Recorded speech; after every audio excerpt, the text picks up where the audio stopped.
अमित शाह के वो 3 बयान जो उत्तर प्रदेश चुनाव में भाजपा की हार की वजह बन सकते हैं।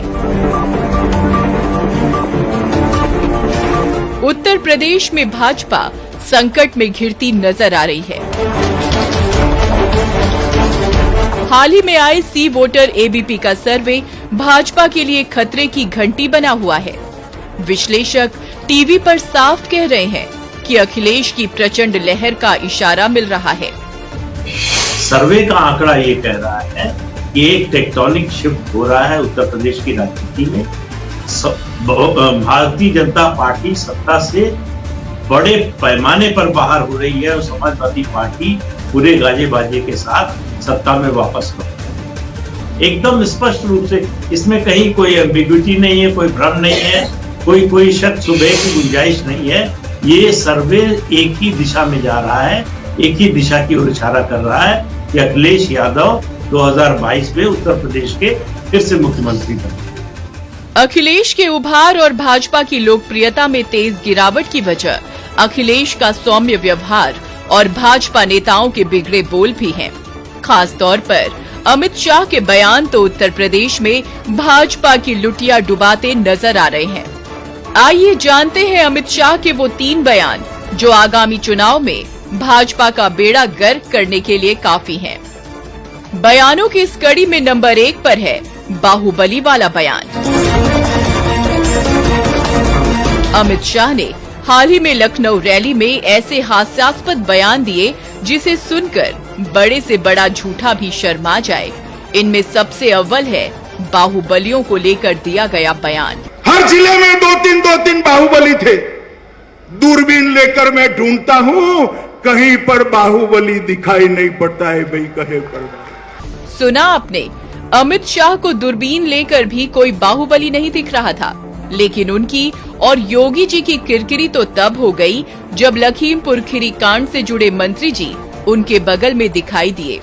वही मंत्री जी जिनके खुद को बाहुबली साबित करने वाले वीडियो को ही लखीमपुर कांड की जड़ माना जाता है। पब्लिक ने उनकी इस दूरबीन पर बहुत तंज कसे। नंबर 2 पर जो बयान है वो पहले बयान का भी बाप है। ये बयान भी लखनऊ रैली का ही है। अमित शाह ने कल्पनाओं और जुमलों के सारे घोड़े इस बयान में योगी जी के लिए खोल दिए। उन्होंने दावा किया कि योगी राज में 16 साल की लड़की स्कूटी से गहने पहनकर घूम सकती है, वो भी रात को 12 बजे। कोई डर नहीं है। आज कोई भी त्योहार हो, छठ का हो, दीपावली का हो, 16 साल की बच्ची गहने लाकर स्कूटी पर रात को 12 बजे भी यूपी की सड़कों पर निकल सकती है, कोई डर का।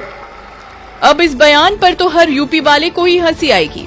महिलाओं के खिलाफ अपराध में यूपी नंबर 1 तो है ही, साथ ही उनके इस बयान के 2 घंटे बाद ही एक महिला से दिन दहाड़े पैसे लूटकर बदमाश फरार हो गए और अमित शाह की यूपी हंसाई कर गए। नंबर 3 पर जो बयान है वो भाजपा के और उनके हिंदू संस्कृति प्रेम की पोल खोलने को काफी है। वोट के लिए राम का नाम याद रखने वालों को जब रामायण का ही ज्ञान ना हो तो किरकिरी तो होगी ही। जोश जोश में बोल गए कि राम जी ने भरत को रावण के पास ज्ञान लेने के लिए भेजा था। अमित शाह जी, ये बात तो बच्चे को भी पता है कि रावण के पास राम जी ने भरत को नहीं लक्ष्मण जी को भेजा था। प्रभु श्री राम भरत को भेजते हैं कि रावण विद्वत जन है, इसने सुशासन के बहुत सारे पाठ अमल में लाए हैं, जमीन पर उतारा है, सोने की लंका बनाई है, उससे तनिक जाकर ये विद्या लुप्त न हो जाए, जाकर सीख लो कि सुशासन कैसे हो। और कोई झिझक के बगैर भरत को उन्होंने सुशासन के पाठ सिखाए थे। अब आप ही सोचिए, जब देश के गृह मंत्री इस तरह के बयान देंगे, भाजपा के कर्णधार ही बयानों से पार्टी की यूं लुटिया डुबाएंगे, तो आगामी चुनावों में भाजपा का क्या हश्र होगा। कहीं ऐसा ना हो जाए कि अमित शाह रैली तो करें भाजपा को प्रचंड बहुमत दिलाने के लिए, लेकिन अपने बयानों से प्रचंड हार का मुंह दिखा दें।